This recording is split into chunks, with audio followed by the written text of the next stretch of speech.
Assalamualaikum warahmatullahi wabarakatuh. Ketemu lagi di Pondok Tin dengan program seputar nanam tin. Kali ini yang akan kami bahas adalah menanam pohon tin di lahan sempit.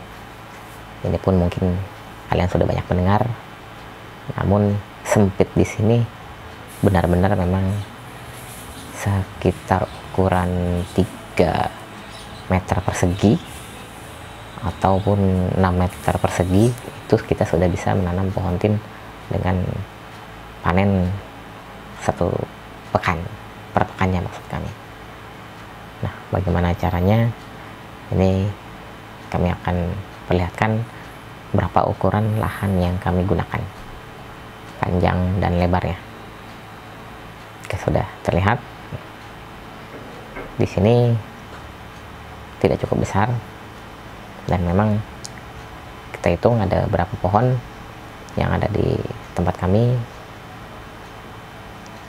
tidak sampai 50, hanya sekitar 18, atau totalnya sih memang 100 pohon, tapi kan ada beberapa varian dan ada beberapa yang ukurannya memang kecil.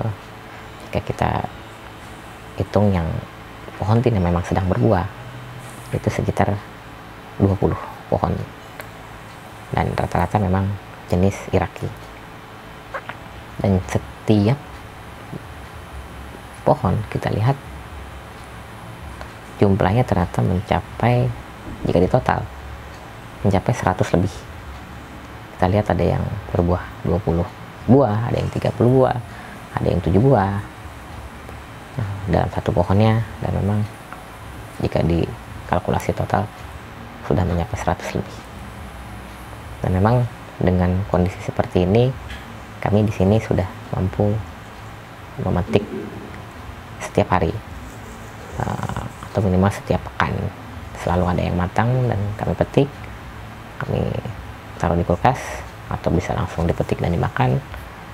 Kami dan keluarga bisa merasakan manfaatnya. Begitupun dengan saudara kami atau teman-teman kami yang datang ke sini, mereka bisa menikmati buah tin dengan memetiknya langsung dari pohon. Nah, pertanyaannya bagaimana agar bisa mengikuti pola ini, atau kalian ingin melakukan seperti ini bagaimana? Di sini memang kami jujur, lahan kami meminjam. Alhamdulillah ada yang memberi kesempatan kepada kami untuk menanam pohon tin, dan itu pun tidak ada yang di-grounding jika kita lihat ya. Jadi poin-poin yang memang harus dilakukan, pastikan untuk menanam di lahan sempit itu nomor 1 adalah sinar matahari. Sinar matahari atau simat ini pastikan aman di atas 5 jam. Kemudian menggunakan planter bag model tinggi. Kita lihat rata-rata di video yang kami tampilkan memang kami menggunakan planter bag model tinggi, karena memang tadi kami sempat bahas, jika di area sempit atau area kecil kita perlu memanfaatkan ruang vertikal, ruang ke atas.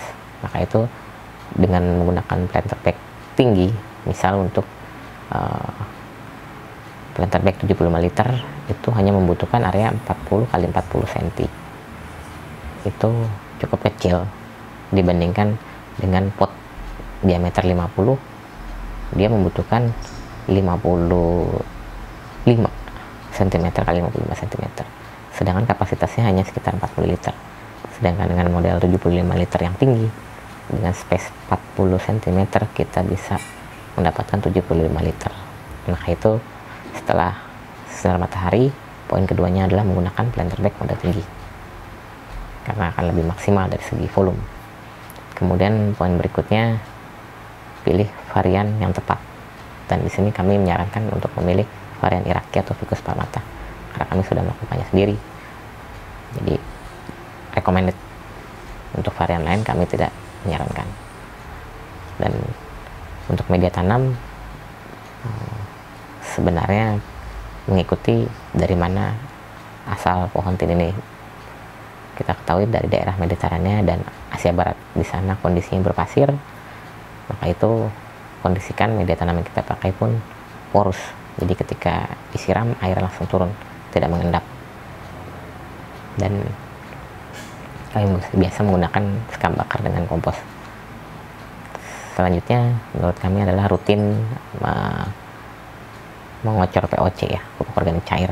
Dan POC yang kami pakai itu POC bikinan sendiri, jadi kami membuatnya dari ember tumpuk komposter yang kemudian kami panen air lindinya yang masih bau menyengat, kami jemur di botol dengan tutup yang kita kendorkan, didiamkan selama 2-4 pekan hingga warnanya berubah dan baunya tidak menyengat.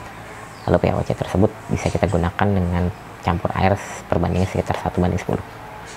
Dan selain itu kami pun menggunakan ekoenzim yaitu cairan probiotik yang kami buat dari kulit lemon, gula merah, dan air perbandingan 1:3:10, 1 untuk gula, 3 untuk lemon, sampah lemon, dan 10-nya air, dan diamkan selama 3 bulan.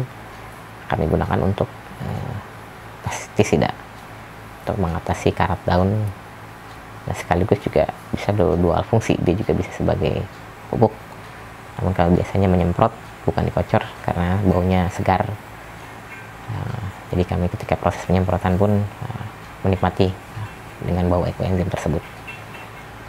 Dan yang poin berikutnya yang gak kalah penting yaitu mulsa organik. Jadi memang kami menggunakan daun-daun yang kami potong itu untuk ditempatkan di atas planter bed. Fungsinya banyak sekali, yang pasti menekan gulma dan menjaga kelembapan di media tanam. Karena memang kita ketahui bahwa tanah paling subur di dunia itu adalah tanah yang ada di hutan. Dan jika kita pergi ke hutan, kita bakal menemukan tanah di hutan itu hampir semuanya tertutup oleh mulsa, yaitu daun-daun yang rontok atau berguguran, sehingga mikroorganisme yang tumbuh di bawah mulsa tersebut semakin banyak dan otomatis tanah menjadi subur. Hal itu pun yang kami lakukan hingga saat ini dan berhasil. Jika kalian memang masih terlalu bingung dengan penjelasan kami, kalian bisa lebih jelas jika membaca urutannya dari buku, dan kami telah membuatkan ebook. Untuk mendownloadnya kalian bisa cek di deskripsi yang kami munculkan, tinggal klik saja.